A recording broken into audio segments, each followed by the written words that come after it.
Hello students, welcome to the video class for the subject Power Electronics and PLC. So this video is for 5th semester Electrical and Electronics Diploma Engineering students. So today's topic is single phase parallel inverter. So in the single phase parallel inverter we cover its circuit diagram, its working principle and the waveforms of different parameters associated with this single phase parallel inverter. So what is this inverter? I already told you that inverter is a circuit which converts DC input to AC output, which gives AC output from DC input is the inverter circuit. So in this part parallel inverter, first I will show you the waveform, the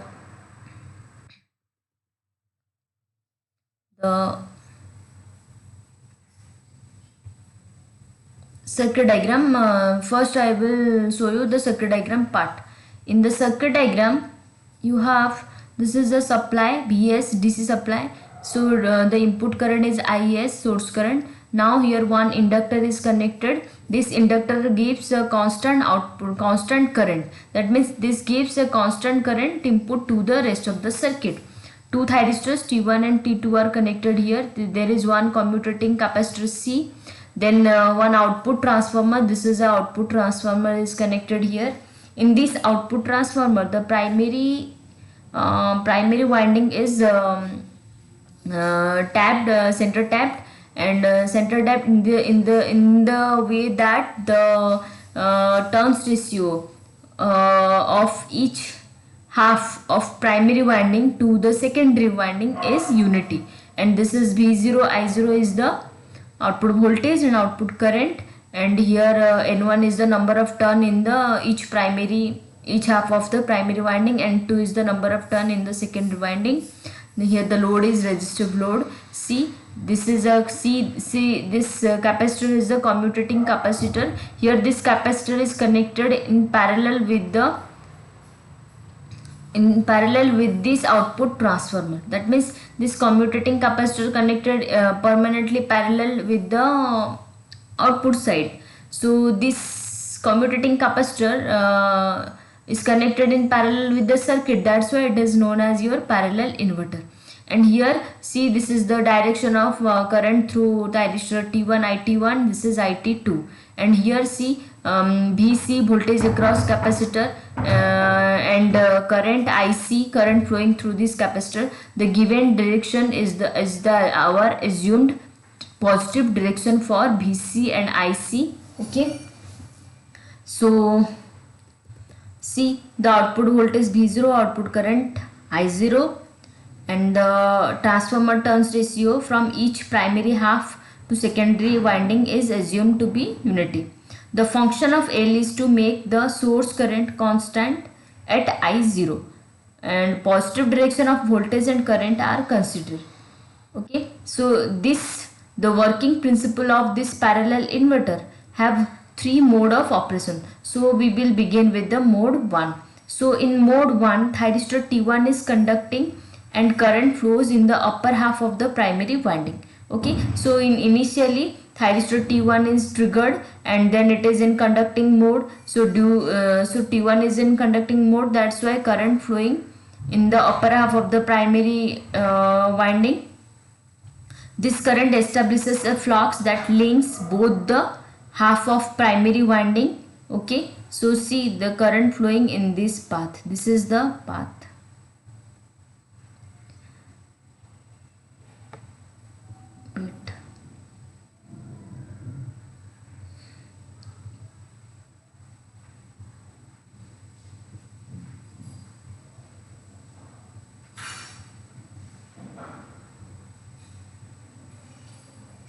This is the current flowing path. Okay, so due to this current establishes magnetic flux that links both the half of primary winding. Here also flux links, here also flux links. So an EMF Bs is induced across upper half as well as lower half of the primary winding. So here also Bs voltage induced, here also Bs voltage induced. So the total voltage across primary winding is 2 Bs. So across primary winding, the induced voltage is 2 Vs.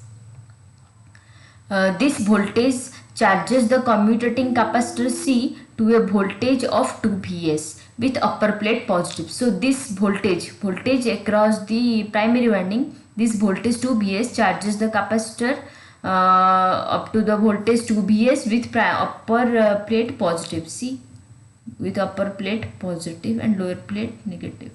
Okay.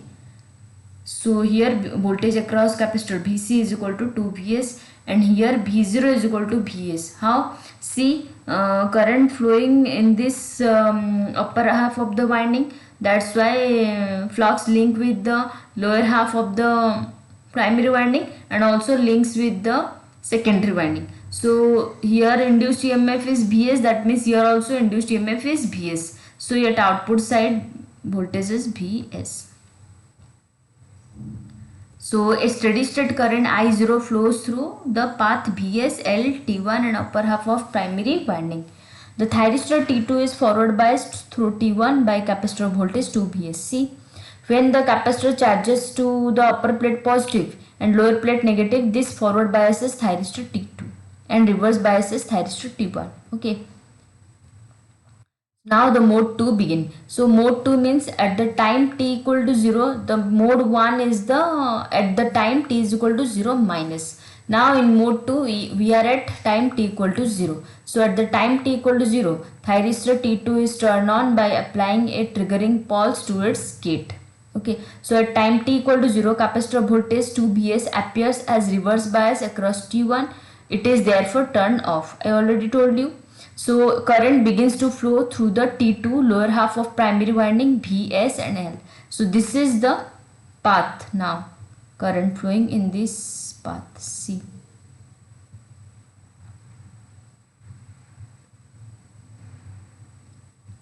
This is the current flowing path. Okay. So see. At t equal to 0, T2 on, T1 off, and IC is minus I0, IT1 is 0, IT2 is I0. So at the same time capacitor voltage 2 Vs is applied across the transformer primary and a capacitor current a minus IC established. See, so this the voltage induced across the transformer primary is 2 Vs, which is also the voltage across the capacitor. Now this due to this voltage across the capacitor, IC current established. So the upper plate is positive, that's why current flowing from this plate to this path and reach here. So see, here the current direction is upward and our assumed direction of IC is downward. So here these two are in opposite direction, that's why IC minus IC is established. The negative sign before IC means that current IC flows opposite to its positive direction assumed. So before T2 is on, that means at t equal to minus 0, this is the mode 1 time, at the duration mode 1. MMF in the upper primary winding is I0N and MMF in the lower primary winding is 0. See, in the mode 1, see here current flowing in the upper only at this part, that's why here MMF is I0. So MMF in the primary part is here I0 into N1 and MMF in the lower part is 0. Okay.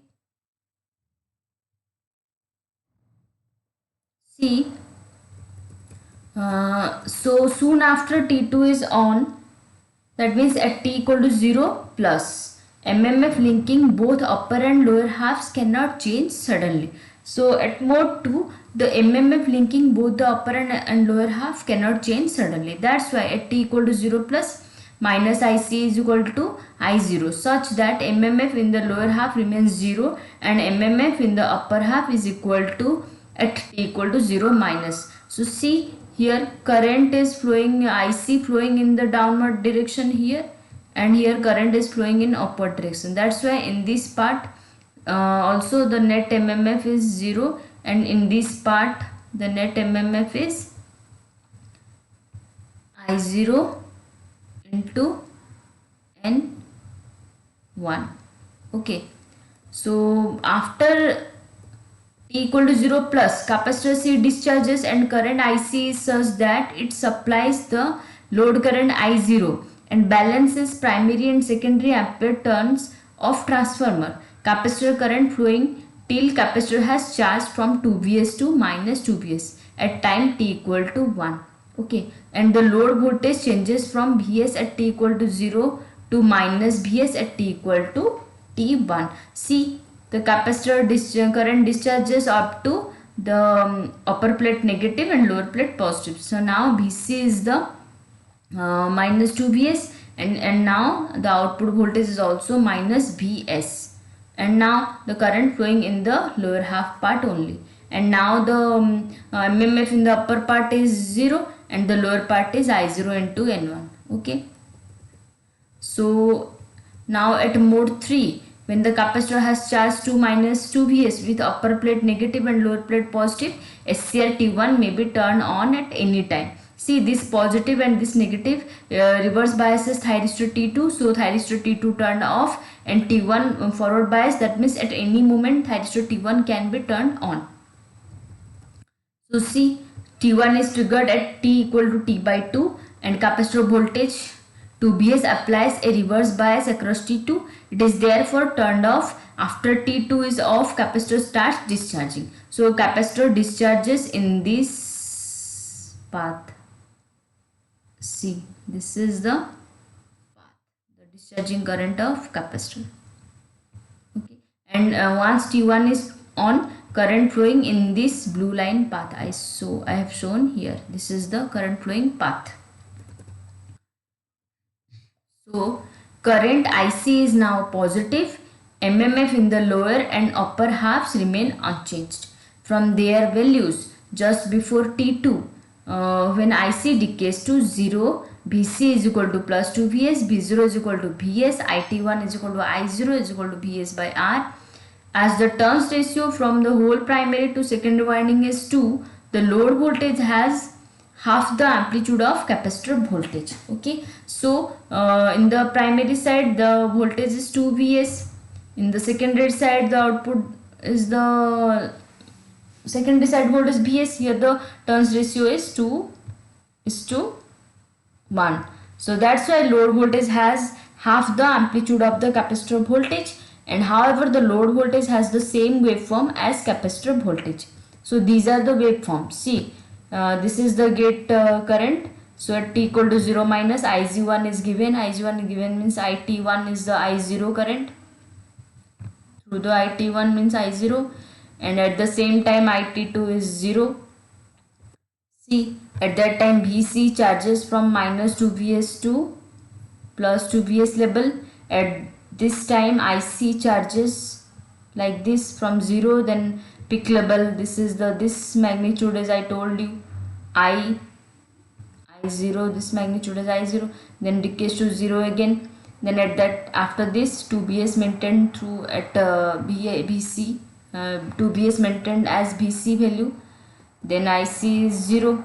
Then after some time and at this time see, V0 follows the Vc waveform, but its amplitude is half, that's why it is Vs here. See, then at time t equal to 0, T2 on, that means T1 is off. T2 on means again here see, T2 on means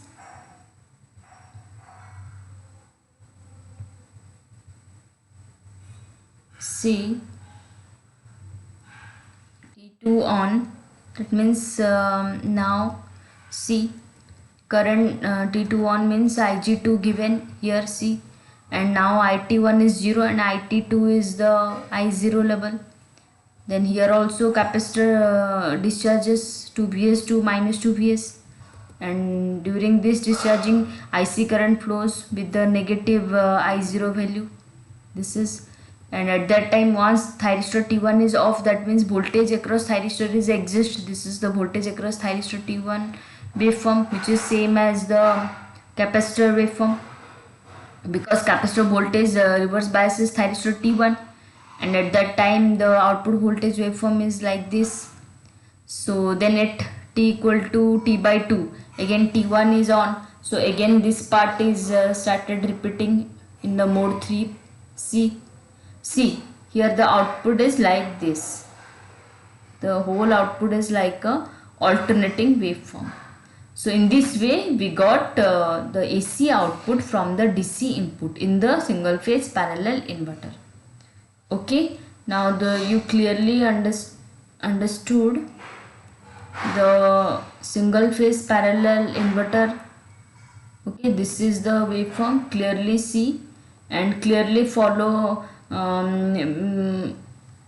completely, and clearly follow the nodes and the waveforms and the circuit diagram and the working modes and make the node from this material. Okay, thank you.